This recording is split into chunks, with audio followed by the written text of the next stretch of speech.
Okay, actually I've picked up the wrong one, so let's just swap that over. To do that, if you hold the control key down and then your tab button, it brings up the other window. So I'm actually on part 2. It's just I had to redo it. So if you remember rightly from that, we have this extra part, and you'll notice in the design tree you've actually got 2 bodies there. So I can just hide that one to give me that body, or I can go back in and see that one again, and then hide the other one. Okay, it's pretty raw, but it's absolutely perfect for what I want to do at this moment. So let's do the chamfer at the bottom, and again it should be the same as your previous pin, so you can take the data from there and see what's what. Just 1 second. Okay, so if I go to my fillet menu, I'm going to go to chamfer. Now that's a 45-degree chamfer. I think these are about 30 degrees, but I also know at the bottom my distance, so I can check that in a moment. So let's just go down at 30 degrees down here, and I can't remember the distance from that, but from my measurement I think it's 2 millimeters high for one of them. So let's just see what happens. Alright, that's the wrong way around, so I need to flip that direction to there. So I'm quite happy with that at the moment. Now if I pick the other side, see, it does the wrong thing for me. So I'm just going to unpick that one. So just delete that, agree to it, and then go back in and then repeat exactly the same chamfer, and you'll see that all the aspects, all your figures are there for you already, because it always remembers the last data that was put in. And that one's fine, so I'll just tick that. I can always go back later on and change it if it's not right.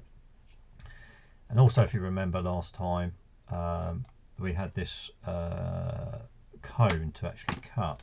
So press my space bar, come into there, and I'm going to sketch. Doesn't matter where I sketch this time, I'll go onto that front plane and just draw a line about that distance there. But mind you, just do check the data that you've got. Now I want that to actually have a coincidence with that point there. So go back, space bar, and smart dimension between probably that and that. Just go back, smart dimension between there and there. Yeah, it's not bad, 30 degrees.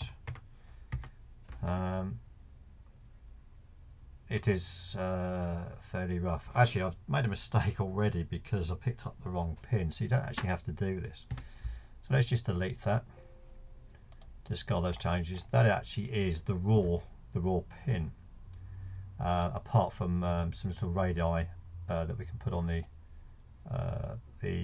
edges, there. I'd put in 0.2 to 0.5. So go to features, go to fillets, let's put in 0.2, see what size that comes at. Just on places like I don't actually want face fillet, on edge fillet, on there. It looks about right. I'll do there. Let's do one on there, one on there. This normally would be on the machinery, but I think you say all radii 0.2 of a mil unless otherwise stated when you come to actually do your drawings. So I actually quite like that, so I just agree to that itself. And there we go. And you could do the outer one at 0.1. I'll just show you that very quickly. So fillet, and let's go 0.1. And it's just, if I just click on that there, you can select chain on some of these. Just get in.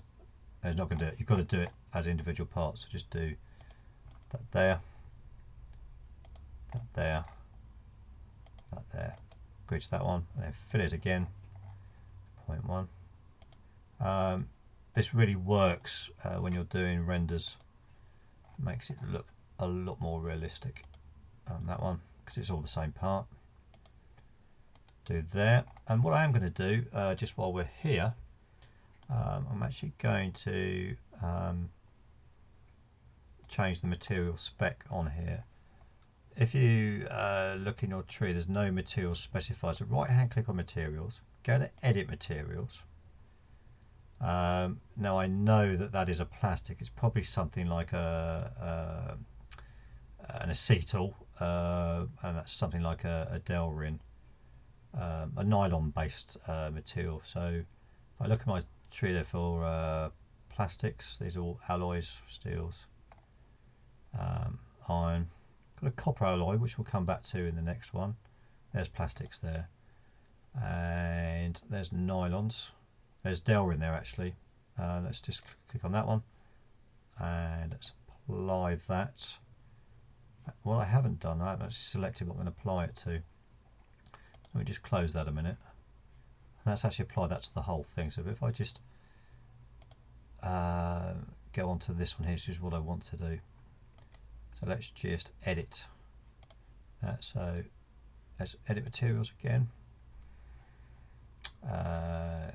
Close that one a second. Let's just hide that there.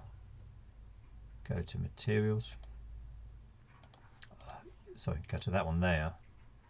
And edit material. It won't let me do it for some reason. Okay, just to make things a little bit easier, I've removed that material, so it's not specified. So let's go to the Delrin again. So let's just hide this material, and let's go to that one there, and look at material. Just click on there, and then edit material. Let's make that Delrin. Apply that. Close. So that is now should have been Delrin. And let's just bring this one up. Show. And let's make this one a sort of steel, a brass pin. It's a nickel-plated brass probably. So let's just go onto there. Go to material. Go to edit material. Let's go to my metals, alloys, iron, steels, not plastics. Steel. Do want steel? What did I say? Zinc, other alloys.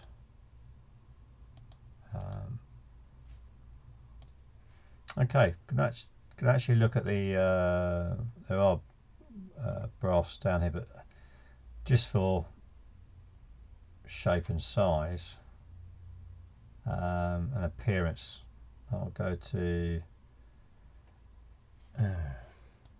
just go to brass. We've got an appearance up here, but I want to leave it like that for the moment because they are probably nickel plated, but we'll do that. So let's close that. So you can see my pin there. We can change that appearance later on. So you've got the Delrin and you've got the brass there.